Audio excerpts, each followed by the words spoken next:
할렐루야. 우리 주님을 사랑하시면 아멘 하시겠습니다. 주님을 뜨겁게 사랑하시면 뜨겁게 아멘 하시겠습니다. 자, 2부 성가대에도 그런 소리를 했는데 제가 아무래도 고슴도치인 것 같아요.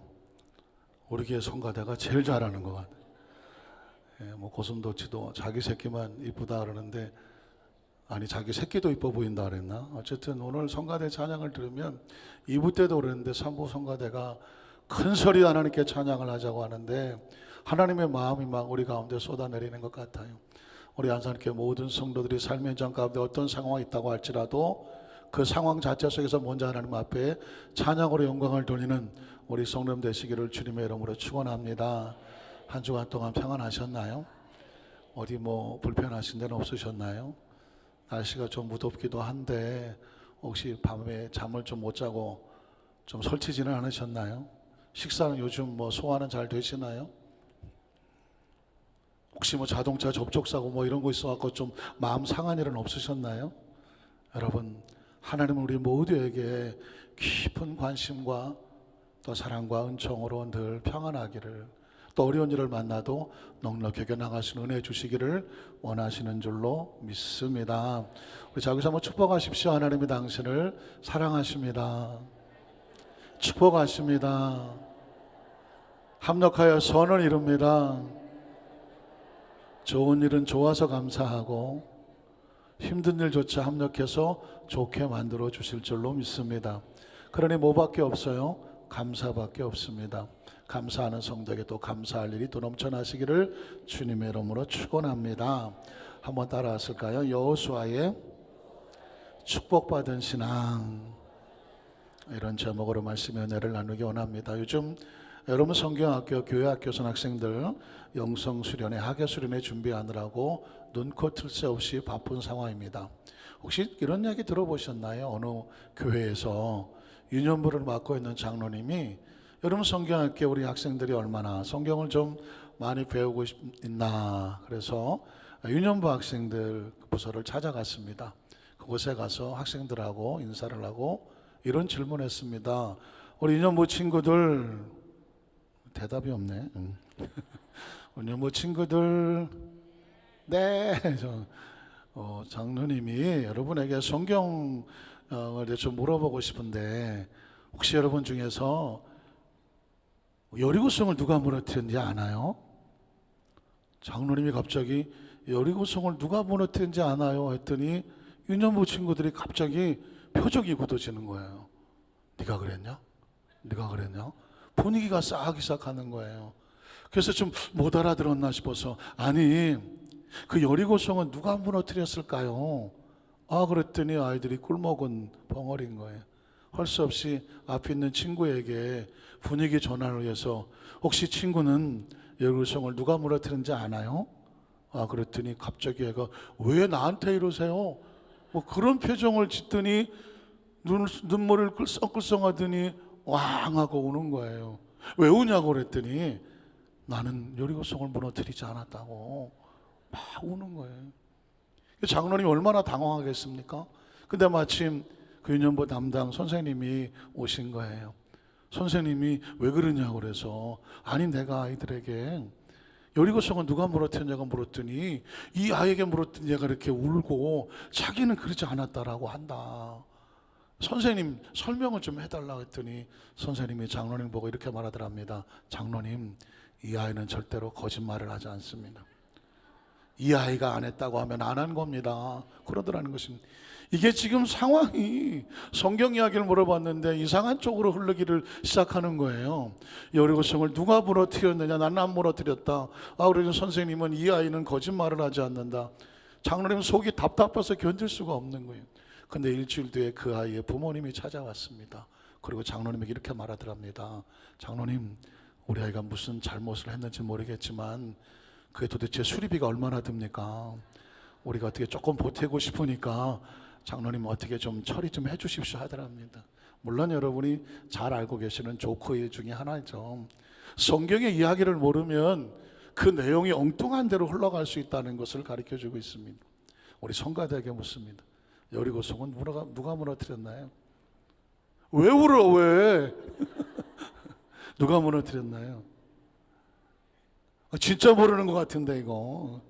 하나님께서 여호수아와 이스라엘 백성을 통해서 여리고성을 무너뜨렸습니다. 그래서 여리고성을 무너뜨린 사람은 사실상 하나님이 역사하셨지만 여호수아이죠. 오늘 성경의 여호수아를 좀 주목하고 싶은 거예요. 여호수아는 사실상 그렇게 뛰어난 집안의 출신은 아닌데 모세의 뒤를 이어서 이스라엘의 지도자가 되죠.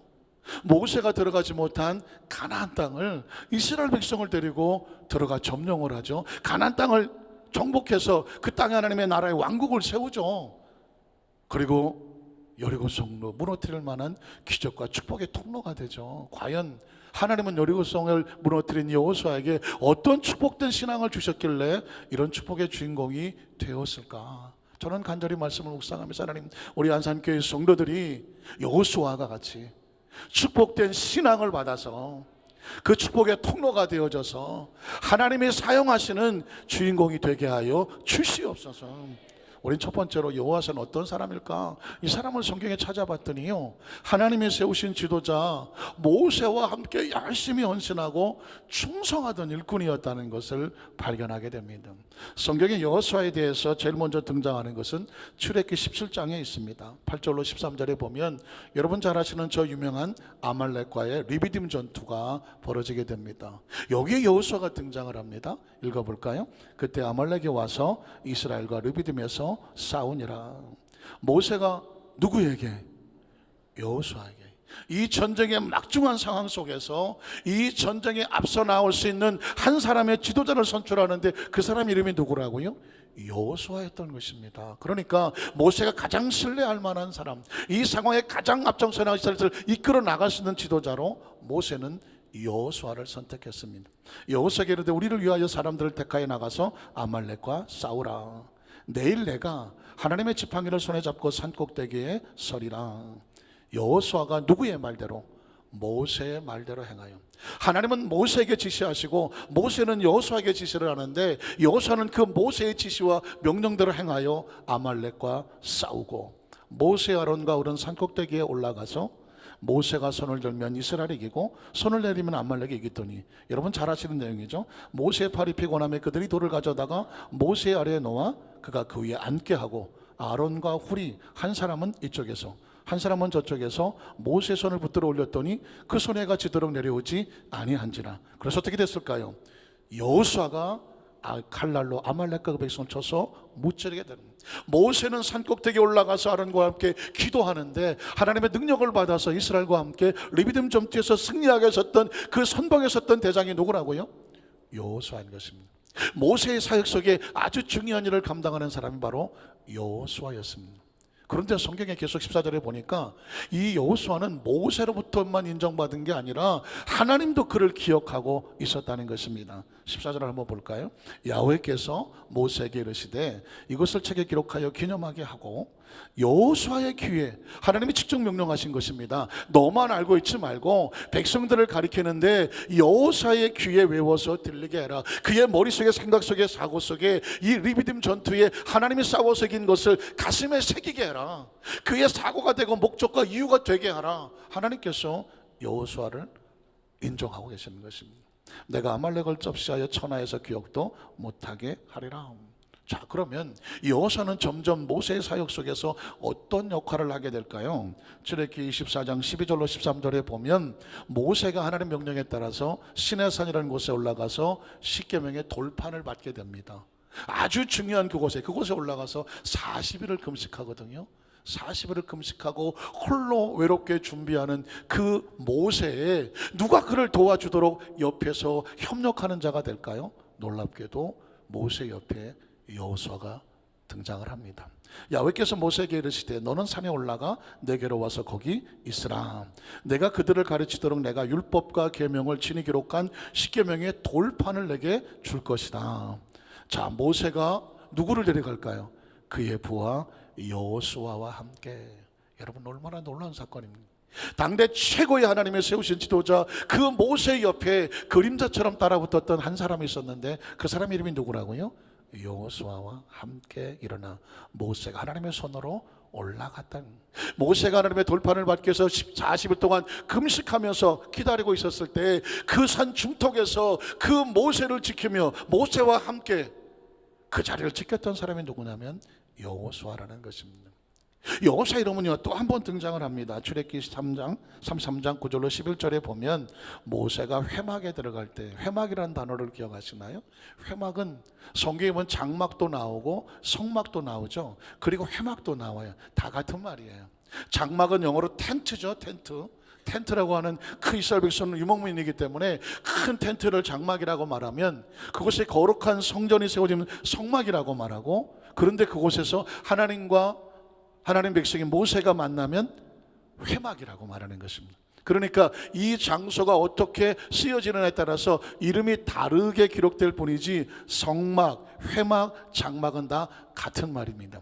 그런데 회막이라고 나왔다면 지금 모세가 누구를 만날까요? 하나님을 만나는 것입니다. 놀라운 거죠. 인간이 하나님을 만나요. 그것이 회막이었어요. 자, 회막에 들어갈 때 구름 기둥이 내려와 회막문에 서며 야훼께서 모세와 말씀을 하시더라. 어떻게 말씀하실까요? 모든 백성이 회막문에 구름 기둥이 서 있는 것을 보고 다 일어나, 이번엔 장막이라고 말하죠. 그 전체는 장막이니까 장막문에 서서 예배하죠. 예배하는 것은 또 성막의 의미가 있겠죠. 자, 그 다음 절에 보면 그래서 사람이 자기 친구와 이야기함 같이 하나님께서는 모세와 얼굴을 마주보고 대면하여 말씀하셨습니다. 여러분, 가장 부럽고 가장 영광스러운 자리 아닙니까? 이 당시 인간은 죄인이라 하나님의 얼굴을 보면 심판받아 죽었습니다. 심지어 여러분 보십시오. 우리가 밝은 여름날에 태양을 정면으로 쳐다볼 수가 있나요? 우리의 시력은 정면으로 태양을 쳐다볼 수가 없습니다. 왜냐하면 잠시 볼 수 있을지 모르지만 오래 쳐다보면 시력을 잃어버리게 되거든요. 우리의 시력이 태양의 빛을 감당하지를 못해요. 인간이 하나님의 빛을 어떻게 감당하겠습니까? 그래서 모든 인간 하나님의 빛 앞에 죽을 수밖에 없는데, 하나님은 모세에게 어떤 은혜를 주셨냐면 하나님과 얼굴을 맞대어 친구처럼 이야기하더라. 사랑하는 성도 여러분, 저와 여러분도 하나님과 친구처럼 이야기할 수 있습니다. 왜 그럴까요? 예수를 구주로 믿으면 하나님의 자녀가 되어지고, 그 예수님께서 우리에게 뭐라고 말씀하냐면 이제부터 너희가 종이 아니라 나의 친구라고 말했습니다. 한번 따라 하실까요? 이제부터는 너희가 종이 아니라 나의 친구다. 예수님의 친구다. 믿으십니까? 제가 이 말씀을 드린 이유는 다른 게 아닙니다. 하나님이 너무 어려워 보이죠. 예수님 너무 어려워 보입니다. 종교적인 대상으로만 생각합니까? 아니에요. 하나님은 우리에게 너는 내 자녀라고 말씀하십니다. 예수님은 너는 나의 친구야. 진정한 친구는 그 친구를 위해서 자기 목숨을 내려놓을 줄 알아야 되거든. 나는 너의 친정한 친구가 되기 위해서 내 목숨을 너를 위해서 내려놓는 거예요. 사랑하는 성도 여러분, 십자가는 그런 의미가 있습니다. 한번 따라 하실까요? 예수님은 나에게 진정한 친구가 되어주시고 나를 위해서 생명을 쏟아주셨다. 믿으십니까? 그래서 여러분, 기독교는요 어떤 절대신에게 매일 무슨 제사 지르고 무슨 의존을 하고 해서 늘 우리를 지배하고 다스리는 그런 신이 아니에요. 하나님은 우리의 친한 친구처럼 다가오시고, 예수 그리스도를 말미암아 하나님께서 우리를 진정한 친구의 사랑을 얻게 하시고, 지금 우리에게는 보혜사 성령님께서 항상 우리와 함께 하시는 줄로 믿습니다. 우리 자기서 한번 축복하십시오. 예수님은 당신의 진정한 친구가 되어 주십니다. 믿으십니까? 믿으십니까? 그 사랑을 가지고 살아가는 사람이 크리스찬인 거예요. 자, 모세는 그새 또 자막에 날아갔네요. 자막은 돌아올지어다. 네, 돌아왔습니다. 자막만 돌아온 게 아니라 모세도 돌아왔네요. 모세는 진으로 돌아왔습니다. 그런데 눈의 아들 젊은 수종자 누가 나와요? 여호수아가 나와요. 여호수아는 회막을 떠나지 않는, 여호수아에 대해서 성경은요 어떻게 표현하고 있냐면, 회막에서 모세와 하나님이 만났죠. 대면을 하셨죠. 그리고 이제 모세는 숙소로 돌아갔어요. 그런데 하나님과 만났던 그 거룩한 성막, 장막, 회막을 떠나지 아니하고 지키는 사람이 있었습니다. 그 사람이 누굴까요? 너네 아들 여호수아라고 말씀하고 있습니다. 이 이야기는 뭐냐면, 여호수아는 항상 충성되게 하나님께서 세우신 지도자 모세뿐만 아니라 하나님에 관한 한 자신이 할 수 있는 모든 것에 헌신을 했던 사람이 누구다? 여호수아인 거예요.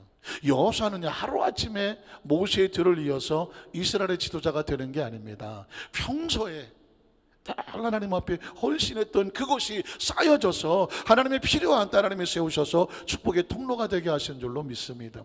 기억하십니까? 이사야 38장에 보면 히스기야가 나이 40이에요.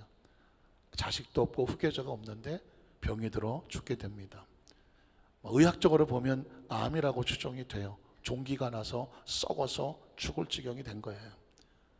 그때 히스기야가 어떻게 기도합니까? 벽을 향해 서서 하나님 앞에 통곡하면서 이렇게 말합니다. 하나님, 내가 하나님 앞에서 전심으로 이제까지 해왔던 것을 추억하여 주시옵소서, 기억하여 주시옵소서. 이제까지 하나님의 나라를 위해서 얼마나 애를 썼습니까? 이것이 나의 공로는 아니나 하나님, 나를 불쌍히 여겨주시고 나를 기억하셔서 나의 생명을 살려주십시오라고 고백합니다. 그런데 그 기도가 하나님의 마음에 들습니다. 하나님이 이렇게 말씀하죠. 내가 내 눈물을 보았고 내 기도를 들었어. 내 생명의 15년을 내가 더하겠다고 말합니다. 저는 여러분 이 말씀을 묵상하면서 저와 여러분 우리 안산교회 성도들의 가슴 속에, 생각 속에, 의식 속에 우리도 이런 기도를 할 수 있는 매 순간마다 분초마다 하나님 앞에 헌신과 충성이 있기를 주님의 이름으로 축원합니다. 아이, 내가 뭐 이렇게 뭐 크리스찬으로서 세상에서 구별된다고 뭐 남들이 알아주겠어? 알아줍니다. 하나님은 기억하십니다. 그 어려운 상황 속에 믿음으로 살려고 몸부림치고 어떻게든지 신앙으로 살려고 몸부림치고 맺어진 사명을 위해서 헌신하려고 애를 쓰는 거 다른 사람은 모를 수도 있어요. 그러나 하나님은 아신다. 지금 이 자리에 여러분이 어떤 상황 속에서 시간이 무슨 남아 돌아가서 갈 데 없어 오신 분은 한 사람도 없잖아요. 정말 중요하고 힘든 일이 많이 있지만 그럼에도 불구하고 누가 먼저다? 하나님이 먼저다. 하나님이 먼저다. 그래서 달려오신 그 땀을 하시고 눈물을 하시고요, 그 들어간 물질을 하시고 정성을 하시고 여러분의 가지고 있는 심령을, 사정을 주님이 하시는 거예요. 믿으십니까? 그러니까 이게 나중에 뭐가 됩니까? 그래, 네가 내 앞에서 전심으로 행한 것을 내가 기억한다.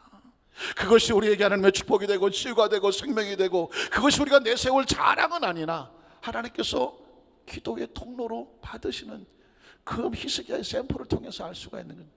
요셉도 하루아침에 애굽의 총리가 되지 않습니다. 평소에 연단과 훈련이 있지만 하나님을 떠나지 아니하며 그곳에서 열심히 하나님을 섬겼더니 하나님께서 요셉과 함께 하심으로 그가 하는 모든 일이 형통하여 범사의 복을 받았다고 말하고 있습니다.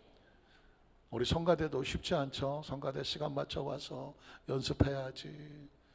또 뭐 지휘자가 잘 하시겠지만 간혹 가다가 뭐 틀렸네 안 틀렸네 뭐 하실 수도 있고. 안 하나요? 네, 표정을 보니까 안 하는 것 같은데. 어떤 일을 해서 봉사한다는 건 자기의 시간을 희생해야 되고 어떤 것들을 희생하지 않으면 절대로 되지 않단 말이죠. 그렇게 했던 그 기억들 기억하십시오. 하나님이 반드시 그것을 기억하시고 하나님께서 하나님의 때에 하나님의 축복으로 채워주실 줄로 믿습니다. 그런 거예요. 하나님의 사람은 그런 거예요. 땀 흘려 헌신하고 수고하는 거 절대로 헛되지 않아요. 한번 따라 하실게요. 하나님의 나라에 공짜는 없다. 공짜는 없어요. 아무것도 안 하셔도 하나님은 기억하십니다. 여기서 충성이라고 하는 것은 아주 조심스러운데요, 충성의 의미를 하나 더 정확하게 알 필요가 있어요. 충성은 뭐냐면 내가 하고 싶은 것을 열심히 하는 게 충성이 아니에요. 하나님께서 원하시는 것을 하는 것이 충성입니다. 마태복음 25장에 보면 달란트의 비유가 나오죠. 주인이 3명의 종에게 5달란트, 2달란트, 1달란트를 맡기고 먼 곳을 떠납니다. 내가 다시 왔을 때 너에게 준 것을 가지고 결산할 때가 올 거다. 그런데 5달란트와 2달란트 받은 종은 주인이 뭘 원하는지를 알았어요. 그래서 바로 가서 그것으로 열심히 땀 흘려 노력해서 또 5달란트와 또 2달란트를 남겼다고 말하고 있습니다. 주인이 나에게 맡길 때는요, 그걸 가지고 네가 하나님 앞에 더 내어놓을 열매가 있기를 원하는 거예요. 그런데 1달란트 받은 친구가 이게 삐딱한 거예요.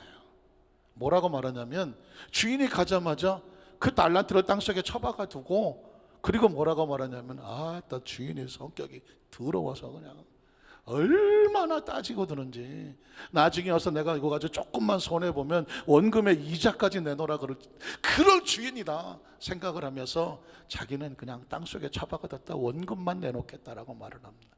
그때 주인이 와서 뭐라고 합니까? 야, 네가 나를 그렇게밖에 생각하지 못했니? 라고 묻더라고요. 사랑하는 성도 여러분, 여러분이 믿고 섬기는 하나님은 어떤 분입니까? 하나님은 그런 분입니까?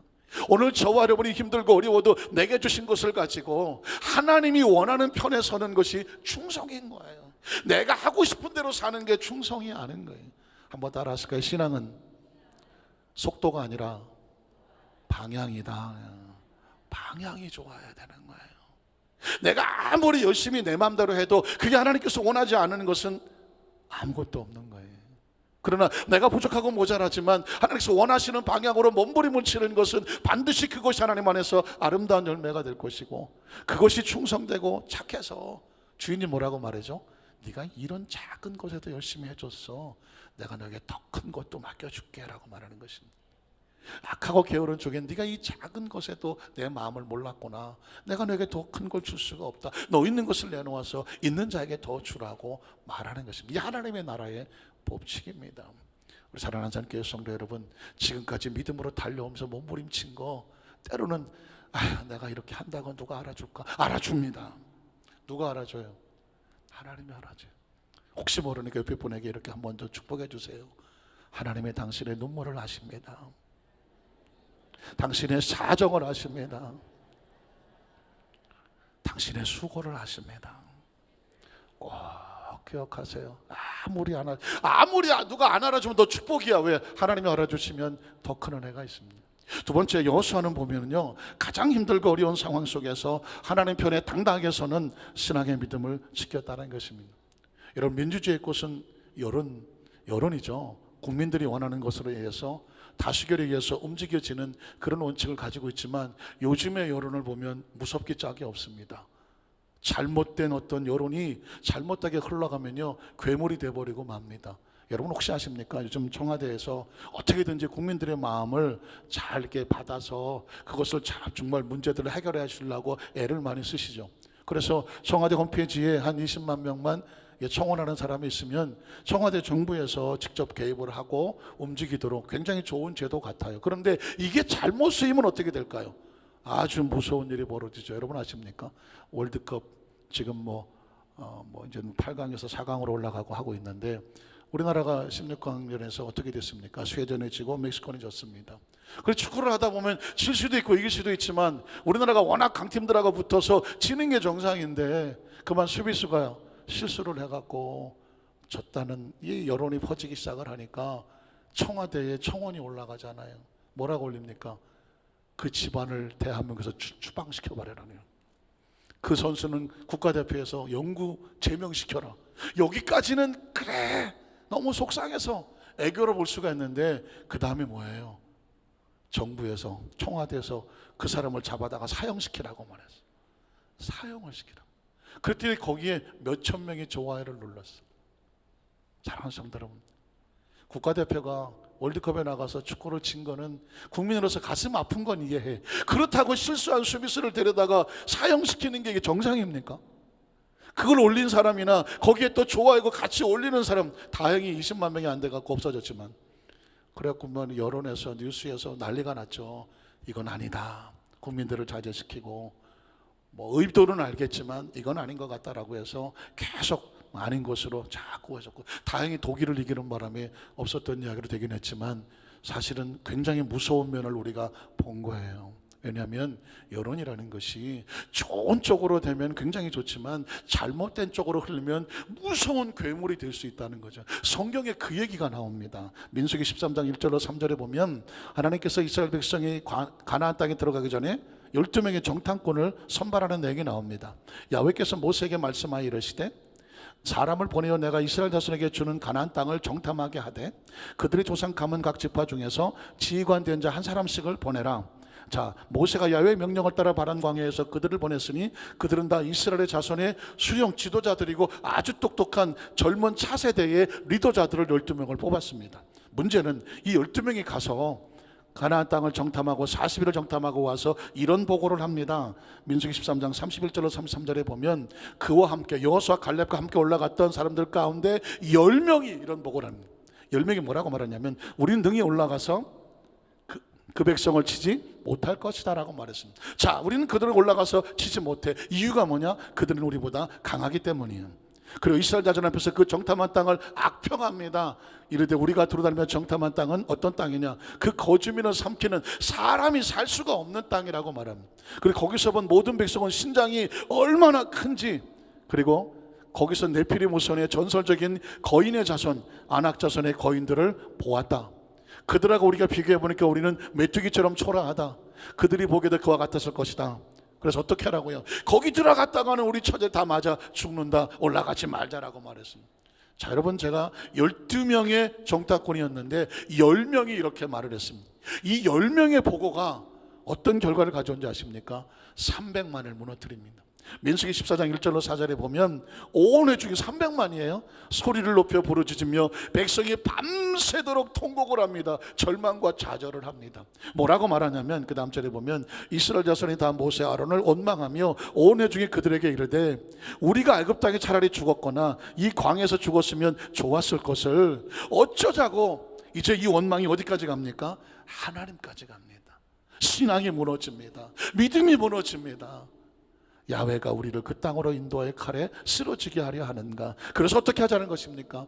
우리 처자가 사로잡히니 애굽으로 돌아가는 것이 차라리 낫지 않겠냐? 그리고 저 하나님이 세웠다고 하는 모세, 4절에 보니까 서로 말하되 우리가 한 지휘관을 세우고 모세가 아닌 지휘관을 세우고 애굽으로 돌아가자고 말합니다. 저는 이 장면을 볼 때마다 정말 전율이 옵니다.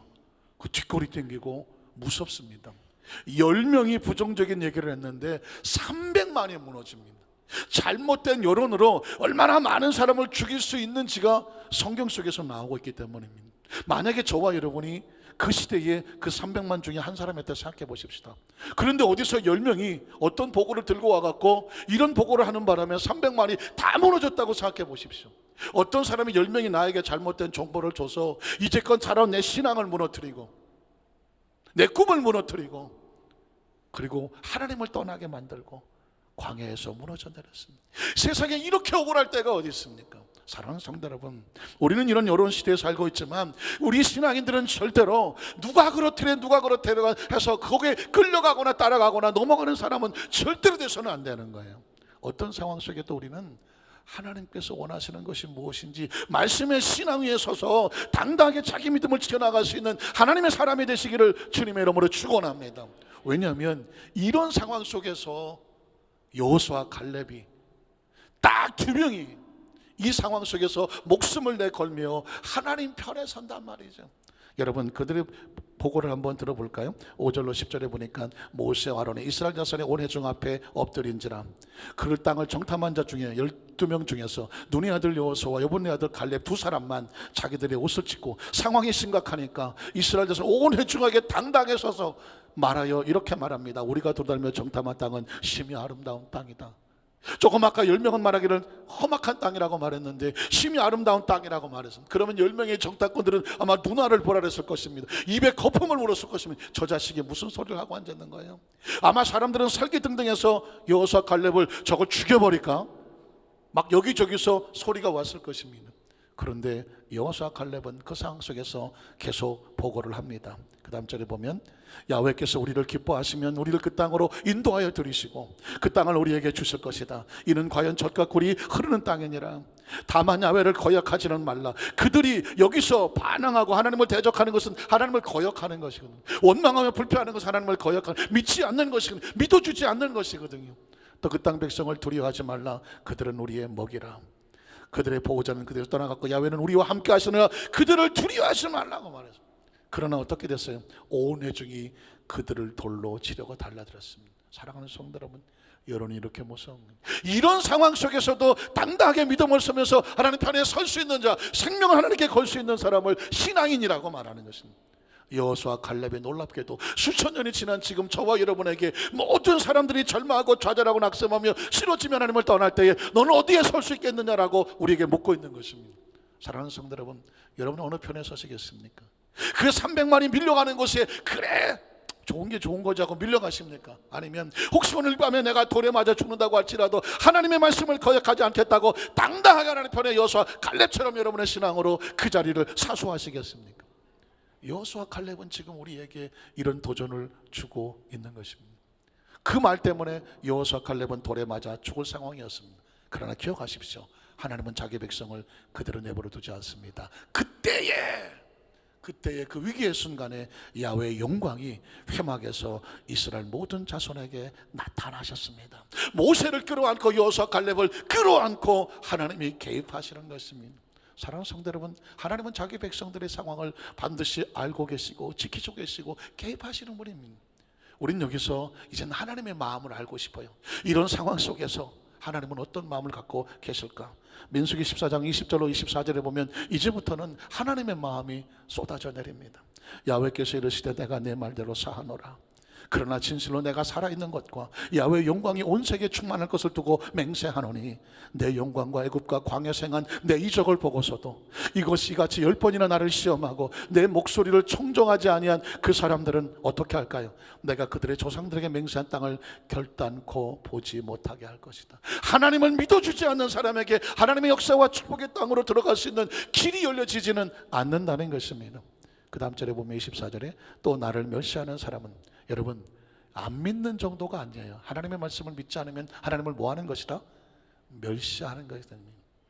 하나님은 신뢰와 믿음의 대상인데 신뢰와 믿음을 잃어버리면 하나님을 멸시하는 거죠. 또 나를 멸시하는 사람은 한 사람도 그것을 보지 못할 것이다. 그러나 우리는 여기에 주목하는 것입니다. 내 종 갈렙은, 내 종 여호수아는 마음이 그들과 달랐다. 그 상황 속에서 온전히 나를 따랐다. 이스라엘 백성이 정탐하고 나서 하나님께서는 아마 계획하셨을 것 같아요. 아마도 그 땅의 겉모습을 바라보고 절망하는 사람이 나오겠지, 낙심하는 사람이 나오겠지, 뒤로 돌아가는 사람이 나올 수 있겠지. 그러나 하나님은 누구를 찾고 계시다면 온전히 하나님의 약속의 말씀을 믿고 따르는 사람을 찾고 계시는 것입니다. 신앙은 그런 거예요. 여러분 점점 신앙생활하기 힘들잖아요. 세상이 얼마나 발달을 하고 얼마나 유혹이 많고 얼마나 여러 가지 일들이 난무한지 몰라요. 그런 상황 가운데 신앙을 지켜나간다는 것, 아마 점점 앞으로 가면 갈수록 신앙생활 하기가 힘들어질는지 몰라요. 저 유럽에는 교회가 텅텅 비어져 나간다고 말해요. 세상에 유혹이 막 채워져 나간다고 말하죠. 저 미국에도 위기를 지금 만나고 있습니다.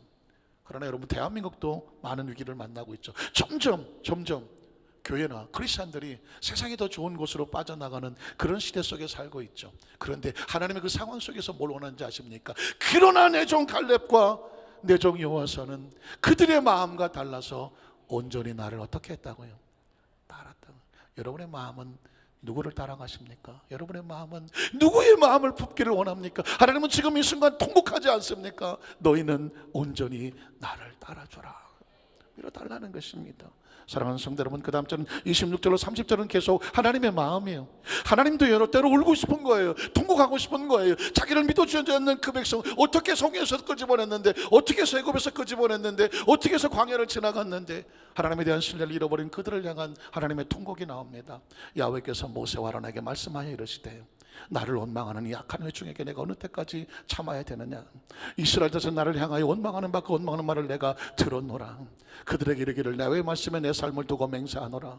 너희 말이 내 귀에 들린 대로 내가 너희에게 행할 것이다. 사랑하는 성도 여러분, 하나님 우리의 음성에, 우리의 언어에, 우리의 고백에 귀를 기울이고 있어요. 그래서 그렇지 않은 절대로 어떤 상황 가운데 절망하면 안 돼요. 낙심하면 안 돼요. 불신앙하면 안 돼요. 좌절해서도 안 된단 말입니다. 왜냐하면 그 소리를 누가 듣고 계신다? 하나님이 듣고 계세요. 그리고 하나님의 귀에 들린 그대로 내가 너에게 행할 수밖에 없다. 나를 신뢰하지 않으면 너희가 신뢰하지 않은 것만큼 그 신뢰하지 않은 상황을 당하게 될 거라는 것입니다. 하나님은 우리에게 원하는 건 딱 하나예요. 신뢰해줘라. 끝까지 나를 신뢰해줘라. 의사가 뭐라고 말했든 간에 나를 믿고 치료받을 것을 기대하라는 거죠. 어떤 상황이 있다고 할지라도 네가 하나님의 사람이면 하나님이 건져낼 것을 믿어라. 그냥 세상의 풍조가 나날이 갈려지고 세상이 흔들려도 너는 두려워하지 말고 흔들리지 마라. 왜? 내가 너희 하나님이 아니냐. 하나님은 그걸 우리에게 원하시는 것입니다. 그 다음 절에 보니까는 너희의 시체가 이 광야에서 엎드러질 것이라. 너희 중에서 20세 이상으로 계수된 자 곧 나를 원망한 자 전부가 여분네 아들 갈렙과 눈의 아들 여호수아 외엔 하나님의 머릿속에 이 두 사람밖에 없어요. 여분의 아들 갈렙과 눈의 아들 여호수아, 온전히 상황 속에 나를 따라주는 그 사람들 외에는 내가 맹세하여 너희의 살게 하려 한 땅에 결단코 들어가지 못하게 할 것이다. 36절로 38절에도 보면 너희가 사로잡히겠다고 말하는 너희 유아들은 내가 인도해 드릴 것이니 그들은 너희가 싫어하던 땅으로 보려니와 너희는 너희 시체는 이 광야에서 엎드러지게 될 것이다. 너희 자녀들은 너희의 반역한 죄를 지고 너희 시체가 광야에서 소멸되기까지 40년을 광야에서 방황하는 자가 될 것이다. 너희는 그 땅을 정탐한 날 수 있는 40일의 하루를 1년으로 쳐서 그 40년간 너희의 죄악을 담당할지니 너희는 그제서야 내가 싫어하면 어떻게 되는지를 알리라. 한번 따라 하실까요? 내가 싫어하면 어떻게 되는지를 알리라. 여러분 하나님이 여러분이 좋아하실까요? 여러분을 싫어하실까요? 이 자리에 나와 계신 분에게 이런 묻는 것 자체가 어리석은 질문이지만 크리스찬들의 가슴 속에 정말 하나님의 사랑받는 자가 되어야 돼요. 하나님께서 싫어하시면 어떻게 되느냐면 그 약속의 땅에 들어가지 못한다고 생각합니다. 많은 크리스찬들이요, 하나님의 생각에 관심이 없는 거예요. 하나님 날 좋아하는지 싫어하는지 별로 관심이 없고 오로지 내 문제에만 관심이 있는 거예요. 기억하십시오. 어느 날은 문득 이런 생각을 해보십시오. 하나님은 과연 나를 사랑하시나? 혹시 내가 하나님의 싫어하실 만한 일을 하고 있지는 않은가? 아니라면 털썩 놀라고 돌아설 수 있는 결단과 용기를 갖게 되시기를 주님의 이름으로 축원합니다. 절대로 되지 말아야 될 것은 뭐냐면 그분이 나를 싫어하시도록 하면 안 돼.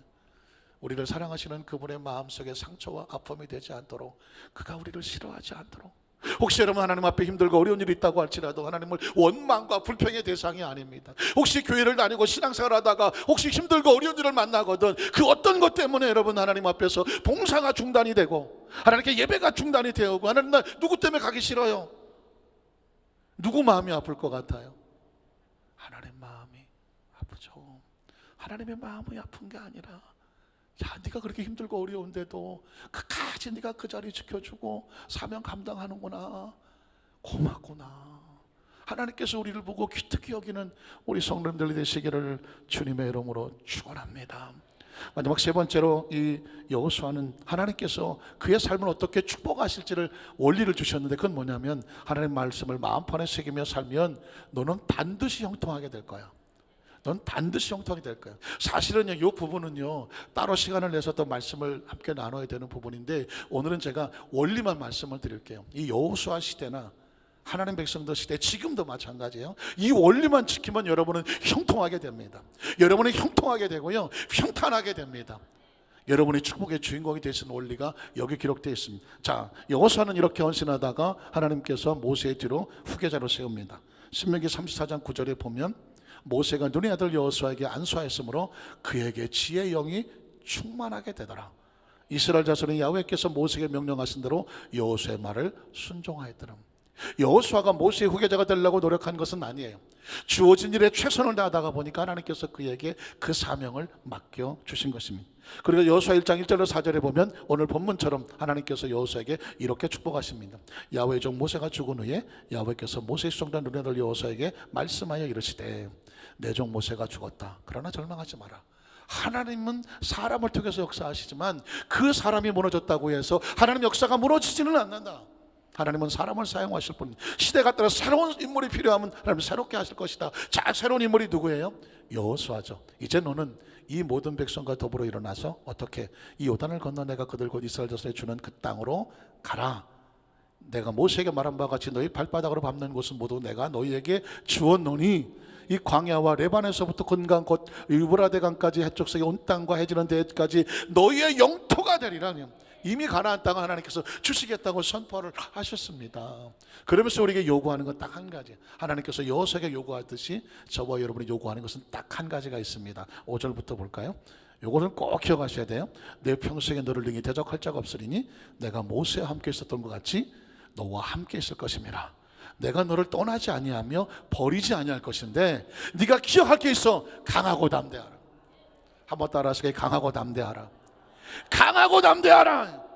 하나님의 자녀들 세상에 그냥 우리를 건드리지 못하도록 하나님 우리의 백그라운드가 되신 것을 알고 강하고 담대하게 나 흔들리지 말라는 것입니다. 그게 하나님께서 우리에게 원하시는 거예요. 어떤 상황 속에도 흔들리지 마. 너는 내가 그들의 조상에게 맹세하여 그들에게 주리한 땅을 이 백성에게 차지하게 할 사람이야. 그 다음 절을 보면 오직 강하고 극히 담대하여 나의 종 모세가 내게 명령한 그 율법을 지켜 행하라는 거죠. 강하고 담대하며 말씀을 마음판에 새기고 지켜 행하라는 것입니다. 그러면 그 다음 절에 보면 우로나 좌로나 치우치지 마. 누가 뭐라고 한다고 해서 이리 치고 저리 치우치지 마. 그러면 내가 어디로 가든지 형통할 거는. 말씀의 근거에 서서 강하고 담대하며 흔들리지 마라. 그러면 네가 어디로 가든지 형통하게 될 거다. 하나님의 약속의 말씀입니다. 그 다음 절을 보면 그래서 이 율법책을 내 입에서 떠나지 말게 하며 주야라 것을 묵상하여 그 안에 기록된 대로 다 지켜 행해. 네 마음의 결심과 주장을 누가 이래서 싫고 누가 저래서 난 이렇게 말한다고 하지 마. 네 마음판에 하나님의 말씀이 좌정하게 해. 말씀이 다스리게 해. 말씀이 너를 붙잡고 나가게 해. 그래서 네 행동의 기준은 말씀이야. 네 언어의 기준도 말씀이야. 네가 결단하는 기준도 말씀이야. 그래서 그 말씀이 너를 주장하게 해. 그러고서 기록한 대로 지켜 행하라. 그리하면 구절이면 그리하면 내 길은 평탄하게 될 거다. 그리고 내가 형통하게 될 것이다. 하나님은 지금 저와 여러분에게 원리를 말하고 있습니다. 누구에게나 다 똑같아요. 말씀을 가슴판에 새겨서 주장하게 만들면 너도 형편하게 될 것이고 너도 평탄하게 될 것이다. 그리고 9절에 보면 내가 내게 명령한 것이 아니냐. 강하고 담대하라. 두려워하지 말고 놀라지 마라. 내가 어디로 가든지 말씀이 너를 가슴에 끌어안고 말씀이 안에 있으면 흔들리지 않으면 네 하나님 야훼가 너와 함께 하느니라는 말씀을 정리하기 원합니다. 여호수아는 수천 년 전의 사람이지만 오늘 말씀을 통해서 우리 앞에 와서 간증을 하고 있습니다. 그의 성실함과 충성됨이 하나님의 마음을 가슴에 품었고 그가 어떤 사람 이 세상의 여론 속에서도 흔들리지 아니하며 하나님 앞에 당당하게 서기를 원했습니다. 하나님께서는 그 여호수아에게 모세의 리더십을 맡기셨고 가나안 땅을 정복하게 만드셨고 하나님 나라의 왕국을 세우는 축복의 통로가 되게 하셨습니다. 그리고 그 원리가 오늘 수천 년을 지난 저와 여러분에게 똑같이 선포되고 있습니다. 마음을 강하게 하고 담대하라. 좌로나 우로나 흔들리지 마라.